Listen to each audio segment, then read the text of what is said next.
quick show of hands, who here agrees that we all communicate with our bodies and that we all have body language? Okay.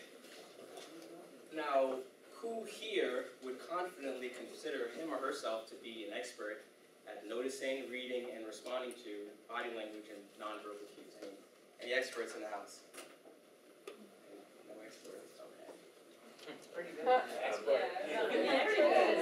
Can you say kind of? Because I'm Okay. Well, you guys aren't really too sure of yourselves as experts, but I have to say that I disagree. We are all a room filled with body language experts. I'm Jeremy Marshall, and today you're going to find that not only are you, yes, you and you, we're all body language experts, and you're also going to find out just how you can use your body language to have significant impacts on both yourself and others. Now, I think a great place to start when explaining this perspective would be the face. I think I might have to do this manually. Oh, look, there it is. Okay. It's a little slow. So basically, with the face, what you'll notice is smiles and facial expressions are contagious. Yeah, that's not really working out, so we'll do without that. Smiles and facial expressions are contagious, and that can be explained because of what you have in your brains called mirror neurons. As you probably already know, we have millions and millions of cells in our brains, and these cells are called neurons. And a subset of those neurons are our mirror neurons, and these mirror neurons become excited when we see an action that we're familiar with. So as I smile right now, I have full control over your mirror neurons. I'm causing your mirror neurons to fire, and your facial muscles are preparing to smile. I've just now made it easier for you to smile simply by the fact that I'm smiling right now. And you're welcome. Now, this effect that we have on each other doesn't stop at the neck. It actually extends to the entire body. Nalini Ambady, a researcher at Tufts University, did a study where she gathered a bunch of participants, ordinary people just like you and I. She gathered a bunch of participants and had them watch soundless clips of teachers. And based off of what they saw from these soundless clips, they were able to accurately determine which of those teachers scored high on their performance reviews at the end of the semester. To take things a step further, these same participants watched soundless clips of actual doctor-patient interactions. And from what they saw, they were able to determine which of those doctors were sued for malpractice. Now, what does that mean? The performance appraisals that we give of other people are certainly dependent upon the jobs that are done. But a large component of those appraisals are the feelings we experience in response to that person's body language. Subconsciously, we are constantly processing the body language of others around us. The people in the study were normal people just like you and I, but subconsciously they had the processes that make them body language experts. They noticed the body language of the people in the clips, they read the body language, and they responded by assigning meaning to the things that they saw. And from that, they were able to make their judgments. Now, this effect that we have with each other also extends to ourselves. So essentially, we can actually change our own moods by changing our body language. Okay? This is where it gets real fun. Okay? So, the Technical University of Munich in Germany did some research in the past to support Darwin's facial feedback hypothesis, which states that if you were to smile right now, you could possibly make yourself feel happier simply by the fact that you're smiling. And you don't have to start out feeling happy. You can actually cause yourself to feel happy by initiating that facial expression. The same thing goes for silence. Now, even more interesting, Amy Cuddy, a researcher at Harvard University, was able to determine that by changing your posture and the way that you stand, you can have a dramatic effect on your own feelings and moods. By raising or lowering your testosterone levels and raising or lowering your cortisol levels. Your testosterone is associated with confidence, your cortisol associated with stress. It was some really cool research that she did, and in this study, she was also able to show that people that were able to do these power poses expanding, spreading out, excuse me, expanding and spreading out and taking up more space. These power poses were looked at more favorably by interviewers. And at the end of the study, the people that did power posing before they were interviewed in this experiment were rated more favorably. So essentially, power posing can help you secure a job in an interview. Okay? Just give me a second. Let me just, there's some really cool pictures that I'd like to show you all.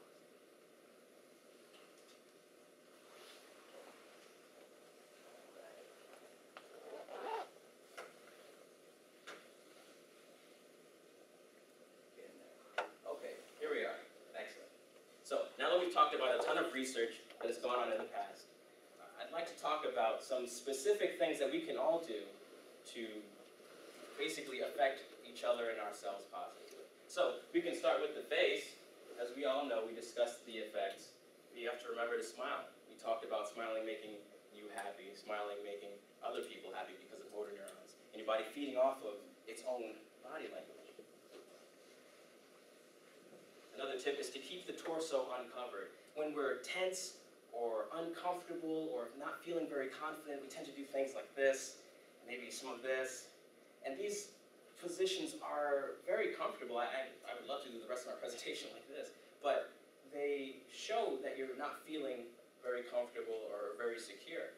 And it makes perfect sense because inside of your torso are a wealth of vital organs. You have your heart, your lungs, your liver, your kidneys. All of your really important organs are in your torso. So naturally, when you're feeling threatened or uncomfortable, you tend to want to close up and protect that area. Another tip is with your hands. If you're talking or doing a presentation, it's often helpful to use your hands for gestures. After court trials, jurors were interviewed, and the lawyers that used their hands more expressively were viewed as more honest. Another useful technique is to keep your palms up if you're going to be using hand gestures. And the reason for that is it shows openness and welcomeness. And it's no coincidence that this position right here is the same position we adopt when we offer a hug to one another. I really wish my clicker worked. Another technique, I like to say, point the toes with the nose. I'm even guilty of this too. If we see a person in passing, let's say, I've seen you, hello Steffi, how you doing?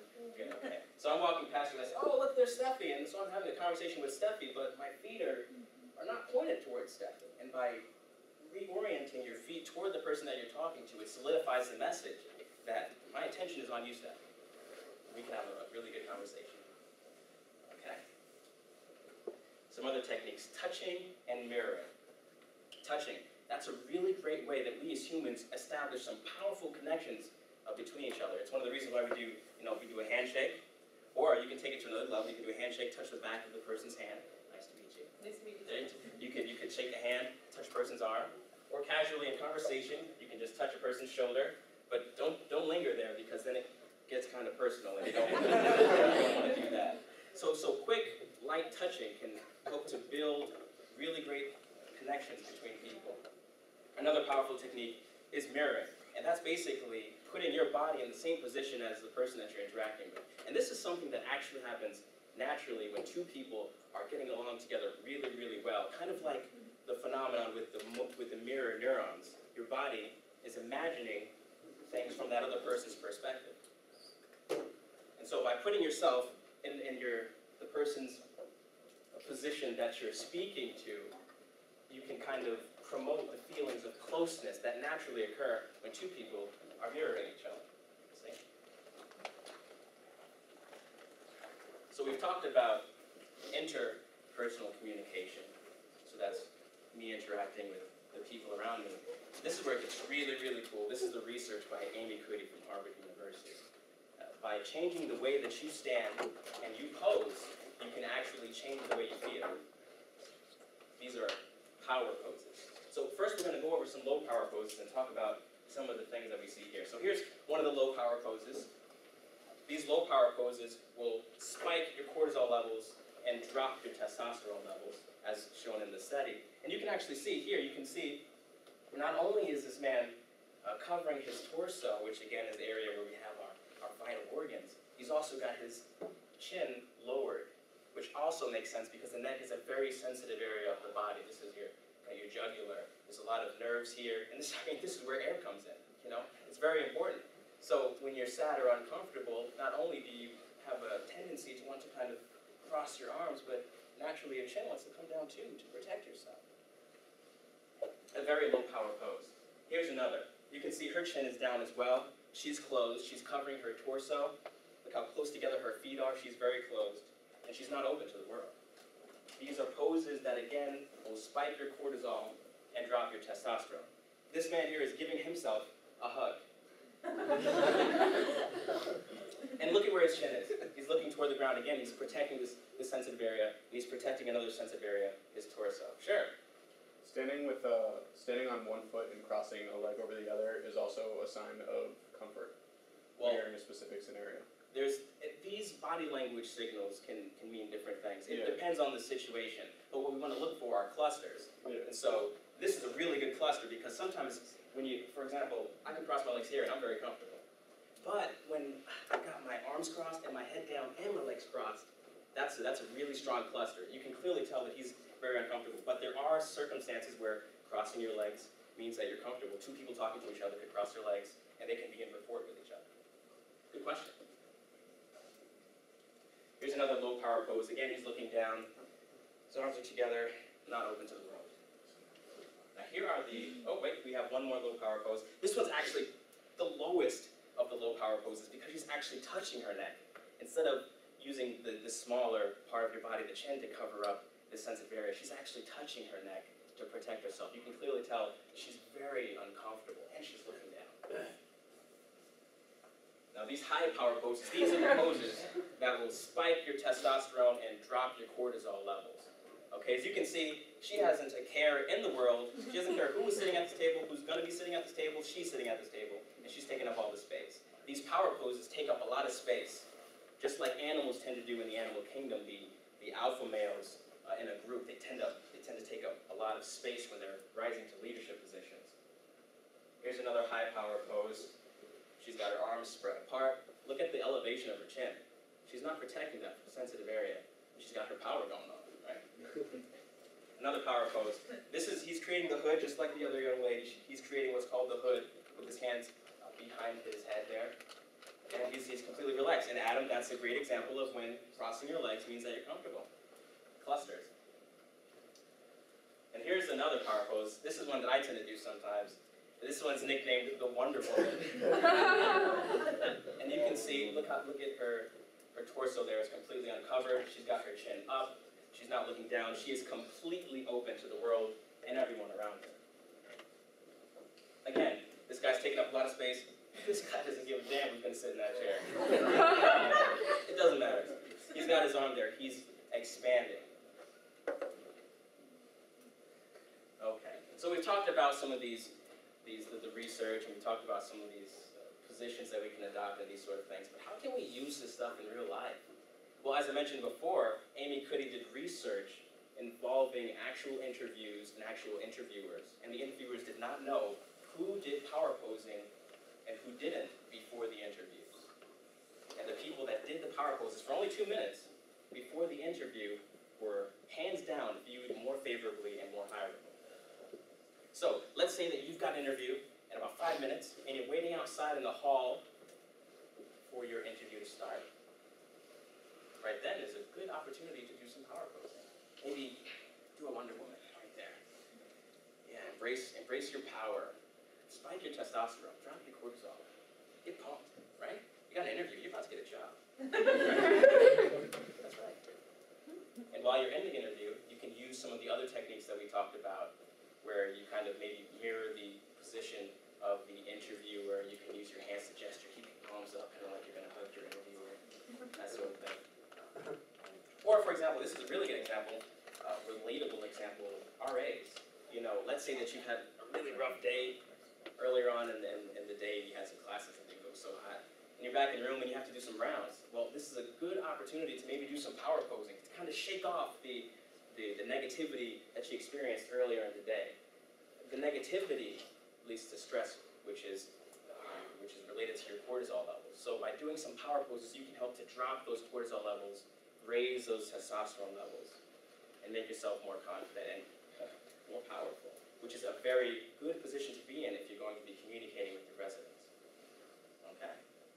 So essentially, we've talked a lot about different things here. We've talked about research, we've talked about techniques, and before I conclude, I would actually like to give you guys an opportunity to take the second survey once again.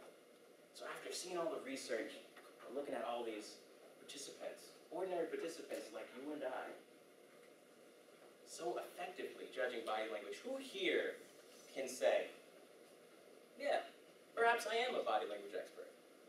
Show of hands, come on. Let's see, good.